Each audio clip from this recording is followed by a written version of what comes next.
Member for Catherine's office. Thank you, Mr. Speaker. Mr. Speaker, it's been another long day once again. But that is what happens in these type of debates.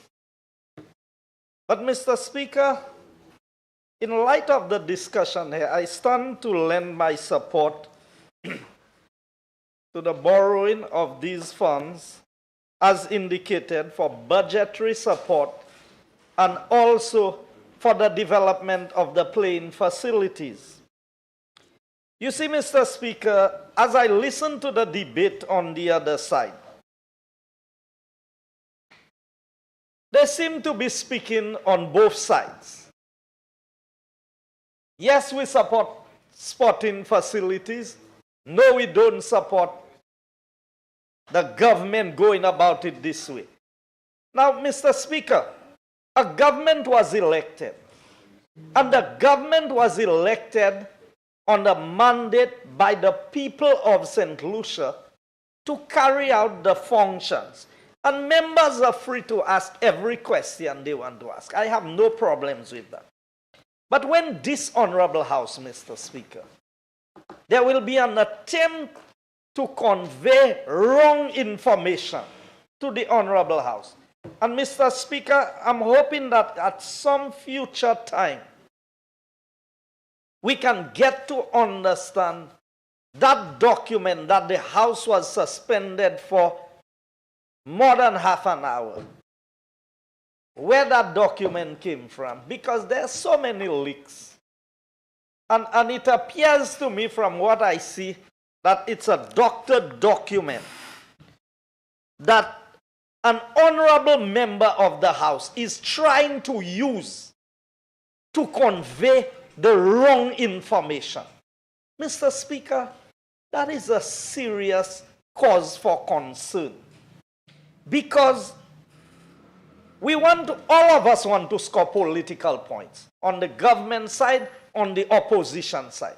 But when members will go to that extent, Mr. Speaker, to use information they know that is not authentic to try and make a point, it calls into question the level of the debate and what is going on.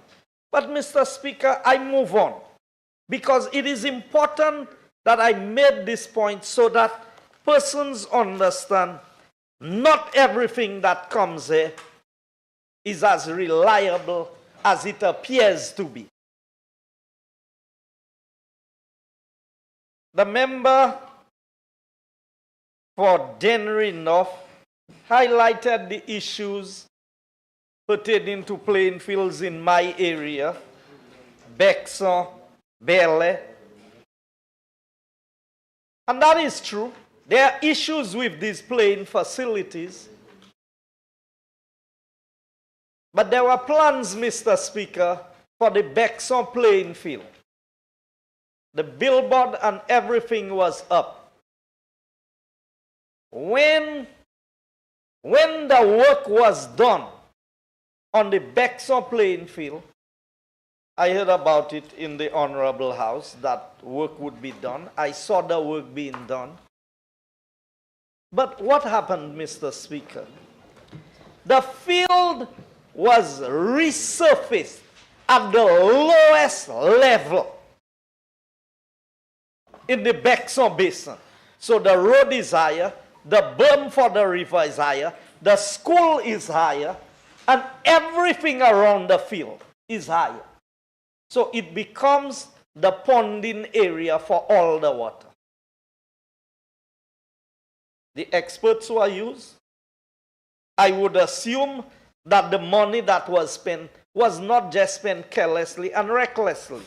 And we welcome that the field was done. But it was done to a stand where all you needed to do was take the gravel from the river, raise the playing field 3 or 4 feet higher, and put it at a level where the water could drain back into the river rather than pond on the playing field. So even cutting the grass on these playing fields, Mr. Speaker, becomes an issue because of the consistent rain we've had, you cannot put any heavy mower and you cannot cut these fields anymore with these little lawn mowers that you push around the place by hand. So we have a problem. We have a problem even with the maintenance of the facilities. Now, we talk about the Prime Minister making a statement about the number of facilities. How many people we have in St. Lucia who are actively engaged in sports? So if we just use a rough estimate, and we say that 50,000 people in St. Lucia may be actively engaged in sports, and you divide that by the 150 playing facilities, because we all face that as parliamentarians. So every community, you build a multipurpose court there, and another community tell you, well, you build a multipurpose court in Sarot, where is Bexon's oath? Or where is Bel Air's oath? And that is because, and I ask them, and the people in my constituency can tell you, I ask them, so if I build something for everybody in their community, who are you playing against? Who are you playing with? So the government is taking a holistic approach, and we are not saying that this is the only solution, but it is evident, Mr. Speaker, that we are focused on quantity. We have been focused on quantity in this country and not quality. And what we are saying now as a government is that we need to bring some facilities up to a quality standard. And I compliment the member for Denry North. The project that should have happened in Bexon didn't happen because after Hurricane Thomas, they felt that the place was too prone to flooding. The government changed, the project changed. First of all, let me say, location change. First of all, the project started at Union.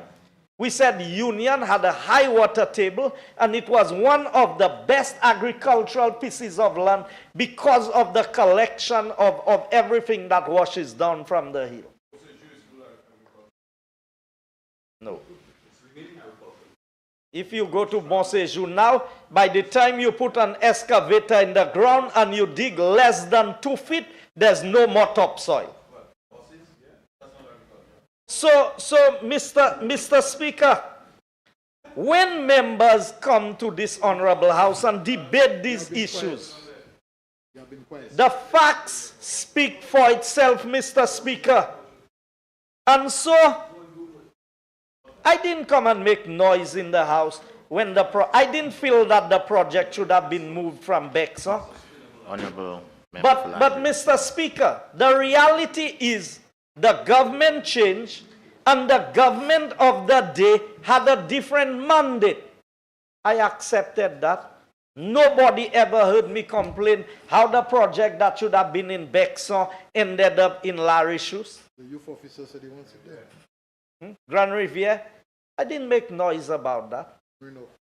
A world-class facility is built in the area, and it is welcome. It is something where people from all around can go and utilize. Mr. Speaker, everybody chooses to use the resources when they are elected in the way that they see that is best suited for the country.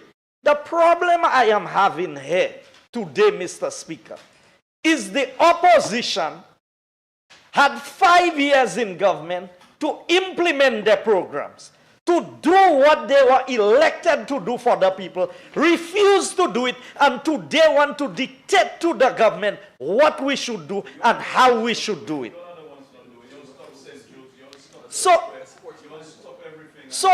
here is a group of persons, Mr. Speaker, who say we are interested in sports and we are concerned about expenditure. We are concerned about the quality of the output that we are going to get. Well, Mr. Speaker, I have news for them. And I'm going to get straight to it. Because sometimes we forget what we do in office And when other people get into office, we tend to behave in a different manner. Mr. Speaker.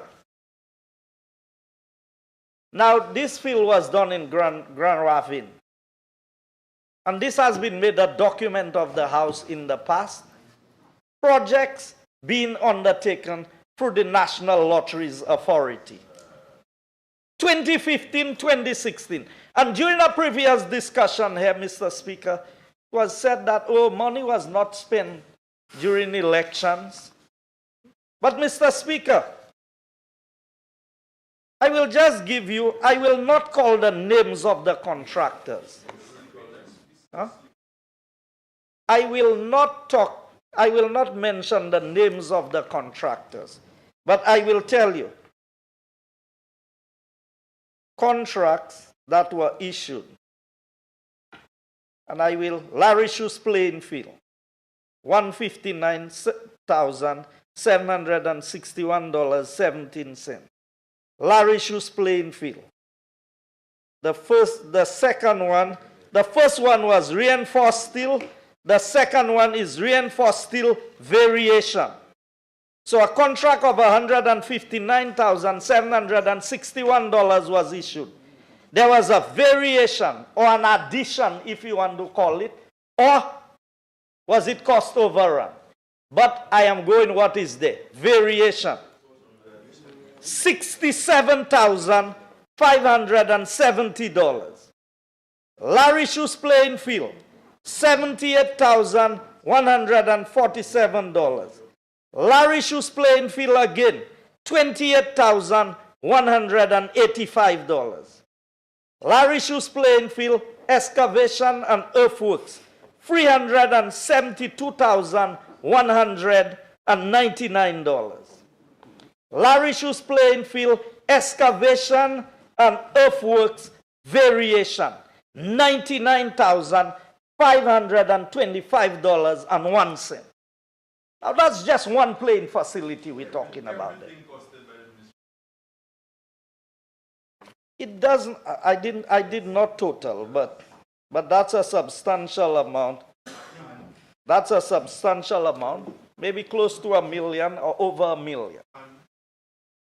The point I am making, Mr. Speaker, is that the members opposite, they are questioning what this government is attempting to do without having accounted for what they did when they were in government. They have not answered these questions. So, Marigo playing field. Marigo playing field. $420,980. Resurfacing of the Mon playing field. $385,815. You see, Mr. Speaker, I have a point to make about this so you would understand. When we talk about projects, and we talk about the value of projects, so here they are questioning the government engaging a consultant to assist in the development of these sporting facilities. But let me give you an example of something I saw there. Carpentry and joinery, floor wall and ceiling fans, Larry Shoes playing field. Another $236,530. Now, what is the distance between Larry Shoes playing field and the Grand Ravine playing field? Grand Riviere. Look at the level of expenditure in that area, while so many other constituencies was waiting for something to happen, and nothing happened. Now what is interesting, here is, Mr. Speaker, construction of changing rooms on Marigo playing field and rehabilitation of Dennery, Lafargue, Monfortune playing field. And I will mention this name, Ada Ing. 155,000. And I can mention that name because he's a member, the owner of that company, as far as I know, was the candidate who ran against me in the last elections. Okay? So at the end of the day, I didn't know a witness is an owner. But you want to go down that road, we can. We can. Because there's more. There's much more where this came from, Mr. Speaker. Marigo playing field. Marigo playing field changing room. $462,477. So on one line item, you spend $155,000 on the Marigo changing room. On the second item, there is $462,000. And outside of that, Mr. Speaker, there's still a variation of $15,000 added to all of this. These are the people, Mr. Speaker. These are the people who handled the resources of the country, could not account for what they did. Yes, from the minister's account. We know about that. We know about the minister's account. So, yes, you can say that for now. You can say that for now. Twapito and Badney playing field access $163,660. And Mr. Speaker, I can take this parliament to these two playing fields that cost $163,000, and it is not the size of this chamber. And the work that was done in these two areas, it's not the size of this chamber.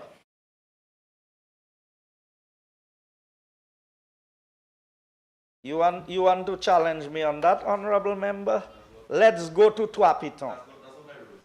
Let's go to Twapiton. But $163,000. But the leader of the opposition will stand up and talk about taxpayers' money of this country and taxpayers' money of Taiwan. The money that was used, where did it come from? Couldn't it have been used in better ways? But you know what that was, Mr. Speaker? That was a channel to get money for the elections. Because if you go and value, I challenge you to take any quantity surveyor. Go to Marigo today. Look at the little box that was built there for $600,000. Mr. Speaker, I want to invoke 35.5. The member is imputing improper motives to suggest that works done during the administration of the Central Labour Party and using the National Lotteries Authority, that was a channel for monies to be used for elections. And I want that to be withdrawn. Honourable Member, I must so rule that it is improper to associate the two things. So I'm going to ask you to so withdraw. Can you repeat your ruling, Mr. Speaker? To suggest that the money spent on the sporting facilities was a funnel through which monies were so diverted is wrong. Thank you, Mr. Speaker. I withdraw. Mr. Speaker, but I will clarify a few things.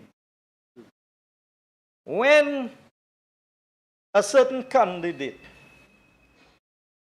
was chosen to run against me, and he landed some of the top jobs on this list, I am questioning, Mr. Speaker, whether we got value for money from what was used. And Mr. Speaker, I know in due course some of these matters will be dealt with. But I want to let members opposite know today that the people of St. Lucia have not forgotten what transpired. It's just 2.5 years, Mr. Speaker, and all of a sudden, the members opposite know how money ought to be spent. They know how to account for it. Mr. Speaker, I was amazed listening to the member from Dennery North talking this morning about an artificial turf and how bad that is. I heard another member talk about the impact on the water and the environment. And then the very first one laid in this country, in his constituency, presided over by him. I mean, Mr. Speaker, what kind of reasoning, what kind of rationale is this? So am I to take any value? Am I to take any value from what is being said there? But if something is not good for the country, Mr. Speaker, I don't care who's coming and build it. When we came into government and we found them putting together a project with the IFC for the airport, we reviewed it and we said, look here, we can do better than that. So if you know all of that about artificial surfaces, if you know all of that about it, you allowed it to be built right in the middle of your constituency, and then you come to this honorable house to tell them all the dangers that are associated with an artificial turf. So, maybe you didn't speak loud enough. You see, Mr. Speaker, that is the problem in this honorable house, that members forget what they did. And I will remind a member of something. It's in Hansard. When I lost the elections in 2011, when my party, not myself, when the party lost the election, I won my seat. I was seated somewhere in the region where the honorable member is there. Member for Dennery North. And he said something. He said, the high and mighty, the man who made all the noise, it's in Hansard. Today, he's asking for the playing field in Bexon to be done. Of course, that's what a parliamentary rep does. That's what a parliamentary rep does. But he said today he's here begging for a field for his people because the field was on the program to be done. He waited 2 years, almost 3 years, before something was done, but it was done. It wasn't done up to the standard. Mr. Speaker, the reality of where we are today is that a group of failed politicians, a group of men who had the opportunity to lead a country and to do something for sports, did not. And all of a sudden, they are saying, yes, what you're doing is good. We support sporting activities. We support sports. We support this. But you know, the way you're going about it is not good. As if their way was good. Now, if you're in my place, Mr. Speaker, you take advice from them. I mean, the money that is spent by the National Lotteries Authority, and they said why we couldn't do this when we just came into government. You know why we could not do this, Mr. Speaker? Because they did not just spend the money they found there. They spent the money that would have been collected in the next year. They did it for CDP and they did it for National Lotteries Authority. And today they want to advise us on what to do. So If you cannot run your own business, you think it's my business you'll be able to advise me? Yes. Did this come to Parliament to debate what was happening? But Mr. Speaker, here's what we did as a government. The Taiwanese, yes, they want to know every contractor that is engaged. They want to know the terms and conditions. I can tell them the contractors that was engaged. I can tell them, you see, Mr. Speaker, they'll challenge me, but the headquarters for the Labour Party in my constituency, the persons who lived at the headquarters for them, where the nerve center for the campaign against me, their names appear there on so many contracts, you'd be surprised. We're talking about millions of dollars worth of projects. But they say I cannot say what it was used, and I agree. I don't know what it was used for. I can only assume for myself what it was used for. So, Mr. Speaker, we came in as a government. We said we need to fix sports. And these criticize us about not looking after the youth. They criticize Ojo Labs. That is creating employment for young people in this country. Mr. Speaker, they had the same young people working in private establishments for an extended period of time. And the intention of the NICE program, Mr. Speaker, and I'm making a point about this. The intention of the program was that these should be short-term employment, that after a while, and I have the evidence there that we did not fire them, that the contract you signed ended. The contract ended, and the former leader of the opposition, the former Prime Minister, indicated that in this Honorable House. And I have the document here in my file. If you break, Mr. Speaker, I can get the document and show them. But I know we won't do that. But I can show you. Mr. Speaker, here's the difference between the two administrations. That is what separates us from the politicians on the other side. So they send these people and work for everybody of their choice. I can tell you, I choose not to mention the names, but I can tell you some of the lawyers' offices they were working. I can tell you some of the hardware establishments they were working. I knew the places they were working in the north and in the south. They were being paid by the government to work for these people. As soon as the program ended, they did not keep any of these employees. They sent all of them home. When the intention was to give the company a little boost so that they could keep the workers. Here's the difference between what we are doing.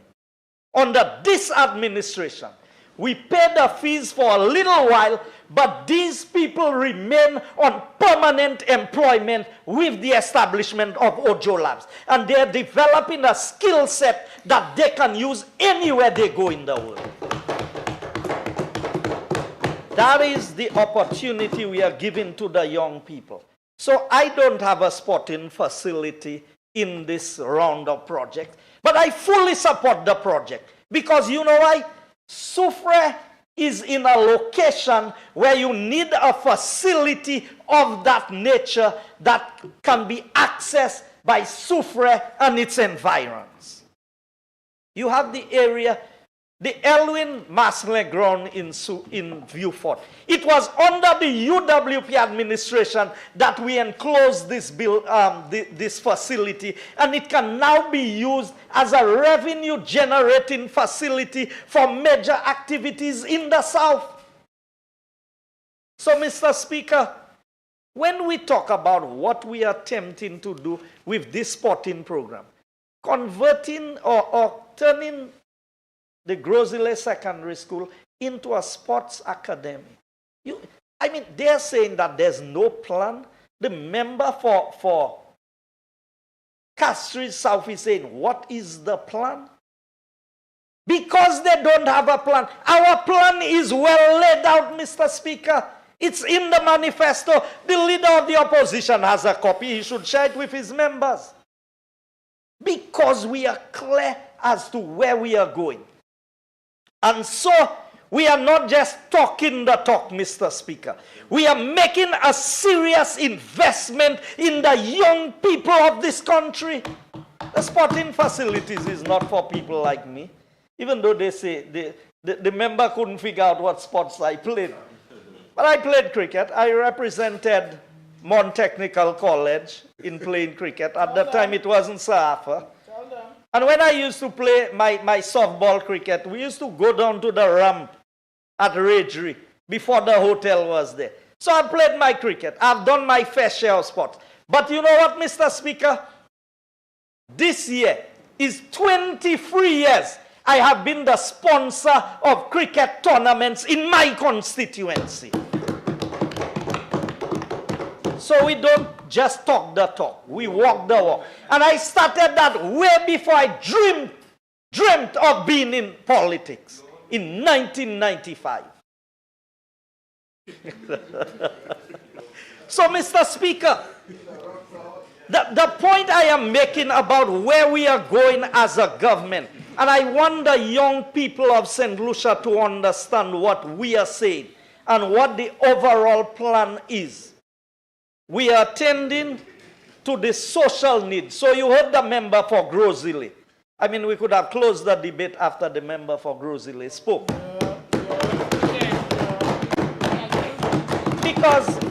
Because he made the point that, look here, we are not just talking, we are working. And so we are building a holistic plan to address the future generations. So, and let me just take you back briefly, Mr. Speaker. In the previous sitting of the House, we approved 2 sets of monies at the regional level to help young people in businesses. Then we promised 10 million in the development bank. We put in 20 million to assist especially these more vulnerable, those who do not have an asset base as such. We have put in money to support the program, supporting the 150 young people being trained by Monroe College in Viewfort today. And the other 600 that's going to be trained in the coming year. Isn't that investment in the young people? And today, we are not just talking sports. We are not building a facility that the young people will not have access to. BOSL has its challenges. Because it is our national facility, you cannot go and host every game there. So how do we cater for the other communities in St. Lucia? That is the intention of this program.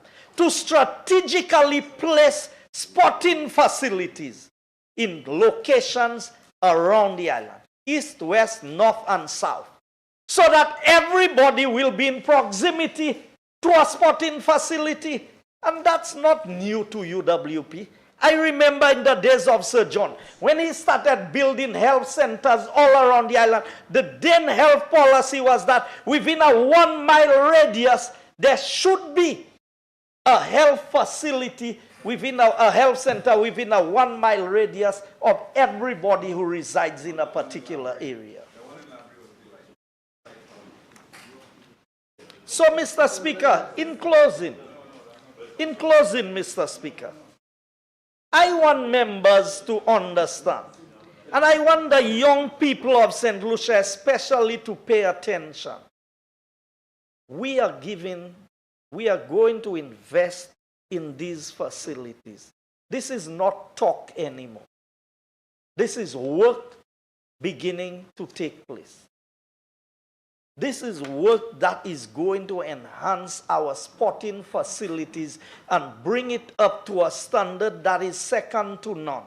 So that at the end of the day, yes, we will continue to have the little playing fields in different areas. We would have the basketball courts and these different things. But in reality, Mr. Speaker, when you want to bring your athletes to the international standard that we are looking for, there will be a facility in close proximity to where they are that they can get easier access to, and they can get the training that is required. That is the plan, and it is clear. And I can understand, Mr. Speaker, why the members are afraid. They have to be scared that it was a United Workers' Party government that came up with such a comprehensive plan to be able to deal with the facilities of making sports a #1 item on the agenda of the United Workers' Party. And I compliment the Minister of Sports, the Minister for Equity, who has to deal with all of the social programs, and the Prime Minister for making these funds available. And I must close by saying, the Taiwanese, we are truly grateful. I would say these 2 sessions of Parliament can be dedicated to our friendship and the generosity of the Taiwanese people and government. Because, Mr. Speaker, this loan is not a big burden on the people of St. Lucia, because $3 million of each year of the allocation, $3 million US, is what is going back to pay this loan. So we have not put any burdens on any taxpayer in this country to say that we are increasing the debt and putting a burden on them. And that is what happens when you have good leadership, when you have forward-thinking people, when you have transformational leaders and not conformers. Ask them how they use the 12 million. They got the 12 million. In instances, they got more than the 12 million every year from the Taiwanese. Ask them how they spent it. By the time this program is over, they will see how well a United Workers' Party can spend resources to bring benefits to the people of St. Lucia. I thank you.